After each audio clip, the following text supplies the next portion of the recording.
Hi, Mary Oquendo here from Positive Educational Training. So today I want to talk about seizures and the pet professional. Now, while sometimes they appear to come out of nowhere, the pet that you've been grooming since they were a puppy is now pooing, peeing, and barking nonstop as soon as you turn on that high velocity dryer. All right. Maybe they were seemed a little agitated the last couple of grooms, but you chalked it up to maybe their vision isn't as good or their hearing has deteriorated. Let me check my volume. Good. But no matter what you did, you could not get this pet's attention.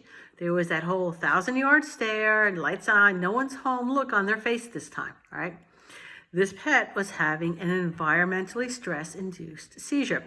An older pet that has a chronic medical condition, reduced vision, or they may be more susceptible to that environmentally induced, stress-induced seizure, right?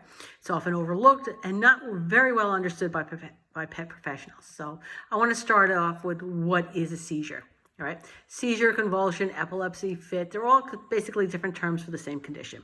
Something triggers an abnormal electrical activity in the brain that sends a scrambled message to the muscles of the body. In other words, it's a short circuit in the pet's electrical panel.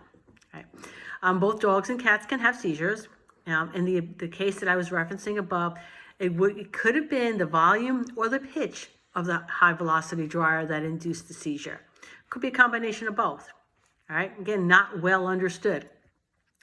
There are two different categories of seizures. The first is called idiopathic, sometimes referred to as primary epilepsy, and the second one is symptomatic or secondary epilepsy.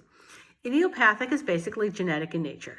Seizures will begin at a very early age with conditions such as hydrocephalus, which is fluid on the brain, juvenile hypoglycemia, diabetes. It can be a pet with any kind of genetic endocrine or metabolic disorder. Symptomatic is caused by either a brain lesion or a specific disorder, all right? And there's going to be a trigger, all right? A trigger is something that causes the pet to have a seizure. Some examples of triggers can be any of the causes of idiopathic that are not genetic in nature. Plant botanicals, essential oils, chemicals, typically found in topical grooming supplies such as shampoo or conditioners. And it can be anything that might be safe for one pet, may not be safe for this particular pet, all right? Ingesting or inhaling poisons found in typical grooming supplies, such as disinfectants, chemical sprays, and flea and tick products, any kind of toxic food that might have been left around, such as chocolate, onions, or grapes, and infectious agents such as Lyme, rabies, distemper, parvo, feline leukemia, feline AIDS, a thiamine deficiency from certain long-term fish diets, kidney disease, sudden blunt force trauma, environmental stress such as might be caused by high velocity dryer, vaccinations, brain infections or tumors, diabetes, and one word of caution, a diabetic pet that has had any seizures, it can be life-threatening as they can slip into ketone acidosis. It is why it is really important that we know the health history of the pets in our care. Full moon, oh wait, I'm sorry, that's werewolves. But contrary to cinematic license, full moons do not cause seizures. There are 4 stages to a seizure, and the signs can vary from stage to stage, all right, and from pet to pet, by the way. So the prodrome, that's the period of time just before the seizure. There could be a subtle change in the mood or the behavior of the pet. This pet may get a little anxious when you're putting him into the tub, all right? The aura signals the start of the seizure. The pet whiny, restless, kind of be dancing on the table, might be unusually affectionate, right? The ictus is the actual seizure, and this is where signs can vary wildly, all right? Muscle contractions, facial twitching, drooling, defecating, urination, barking, clamped jaws, running in place, aggression, irrational fear, fly snapping. However, the most common sign is that vacant, lights are on, no one is home stare, okay? And they can very well bark nonstop, pee and poop on your grooming table. The post-ictal phase is the period of time after the seizure ends. This pet might be hungry and thirsty. They could experience blindness, deafness, disorientation, pacing, and a change of behavior. And it could last for several hours. I had a client who ended up having to put down their beautiful golden retriever because the seizures were increasing, and her post-ictal phase, she turned into Cujo. All right. If the pet is having a seizure, don't interfere unless the pet is in danger. If the pet's on the grooming table, then either get them off the table or body block them, which is better to keep them from falling. Move tables and work boxes away from the pet, not the other way around. You can kick a towel under the head to protect the head from blunt force trauma, but don't use your hands. This pet is not in control and you may get bitten. Turn off the lights, clippers, dryers. Their brain is already overstimulated. Think hangover or migraine. Don't wrap them in a towel to stop the thrashing. They run the risk of actually tearing ligaments, and if you keep them close to your face, you run the risk of getting your face bit off. You can talk to them in quiet, soothing tones while you're facing away from them. Afterwards, for most pets, the groom is over.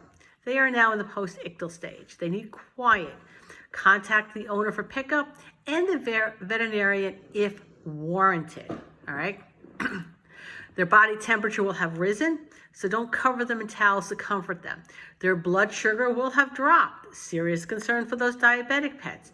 Be cautious if you are offering them food. They will be very hungry and you don't want to lose a finger or cause aspiration pneumonia.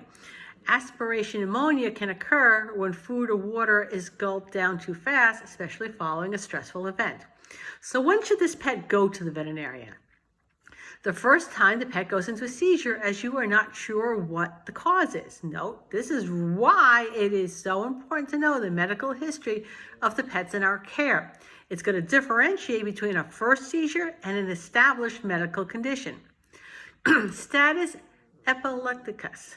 Okay, this is a series of continuing seizures or one lasting more than 10 minutes. Cluster seizures, multiple seizures in a 24-hour period.